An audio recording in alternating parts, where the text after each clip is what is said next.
Hello everyone. So I talked about AI and we know it's becoming a big thing. Every day of the week it's advancing more and more.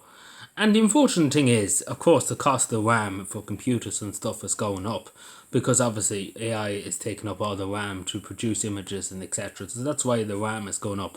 But secondly, and I've talked about this many times and like a broken record talking about this, but it's very important, particularly for young people, that they have a future, that they have some kind of life, that they can get the stones in place to make a good life. And unfortunately, going with the Central Bank of Ireland here, what they're forecasting for the next few years, it's not great. Let's put it that way. They're talking about if AI continues to grow, because obviously it will get more advanced and more advanced. As we speak now, it's getting more advanced. And especially in shops and in other places too, AI is taking over basically the whole lot. It's the same even when you ring up companies nowadays about electricity, etc. It'll be all AI bots, people who replaced, their jobs will be replaced. So the central bank is saying by maybe 2035, something like that, they say there could be 900,000. This is 900,000. This is for such a small country like Ireland, 900,000 is a lot of people. They say from 800 to 900,000 jobs could be gone. And now let's put it this way, a lot of it is just greed because companies don't want to pay people nowadays to do it. And usually they would get people from third world countries to come in and do the job for little to nothing. Of course, they won't want to pay for an Irish person to do it.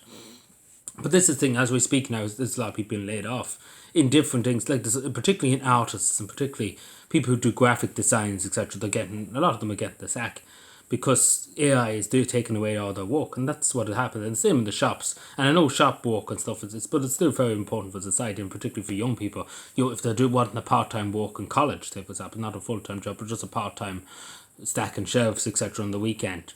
I know it's not great money, but still it's a job for somebody. It's a few bob at the end of the week along with their college. And it's important. That will get you going in life. That gives you a start. It gives you a leg up. It's a starting block. But if we take that away, take for example, if robots say, if we program AI to put, because in some places around the world, we're seeing this, that AI robots are putting food on the shelves, etc. And that's taking away people's jobs. I'm seeing it even in our shops nowadays. It's all self-checkouts. Do it yourself, and eventually probably be AI checkouts that would check out, be a robot there that'll be scanning items, and that's all getting rid of jobs. And that is, and let's put it that way, it is getting rid of jobs. I remember even when I was younger, going into Super Valley, etc. When I was really younger, there used to be maybe 3 or 4 tills open. There'd be 3 or 4 people at the tills, and there'd be young people, college age, and they'll be doing that work, etc. And there'll be people going up to them and getting the groceries or whatever. But there's a few bob for them nowadays. When you go in, there's only one.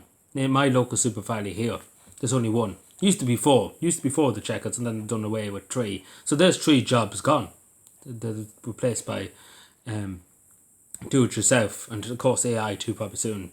But there's only one left. There's only one till left. And I always go to the person, because you need to save that job.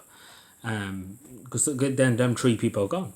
So it's that they don't need them anymore. They've been replaced. And it's like that, and again, it's getting like that every day of the week. And as I say, with artists, etc., even a lot of companies too are using AI instead of people on the phones. And it's ridiculous. But it's all because people don't want to pay for people to work nowadays. They want people to work for nothing. And we see this with immigration, etc. People coming in, they work for little to nothing. And of course, it drives down the cost of living. It drives up the cost of living, etc. Because people are willing to work for little to nothing. And of course, that's caused inflation and causes low wages, and the wages doesn't grow. But this is the thing. It is becoming such a problem, particularly, of course, immigration too. But AI is particularly becoming such a problem. And again, it's only getting started. This is only working numbers that we're talking about at the moment. But I think they said last year, nearly alone, was nearly probably 10,000 or so people lost their jobs in Ireland because of AI. And mainly they were artists and designers, graphic designers, etc. They're pretty much going. Their jobs pretty much are gone nearly.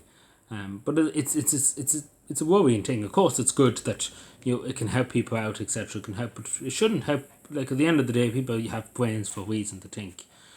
And it's worrying. It is concerning. It is really concerning because if this does happen, for example, if 900,000 people without jobs or 800,000, and we already see youth unemployment going up, skyrocketing across the UK and Ireland too. It's skyrocketing across Europe. It's skyrocketing too, because there's no jobs. There isn't any jobs for young people. There's nothing. They want them to work mindless labour for little to nothing. And again, they can't afford to rent a house. They can't afford to do anything, and the governments expect them to go out and work for nothing. But yeah, it's worrying. It is really worrying, the state of the world. But yeah, the labour market it's really worrying too, the state of it at the moment too. Of course, along with AI and of course joblessness. But it's worrying all around, and it's a sad thing to say.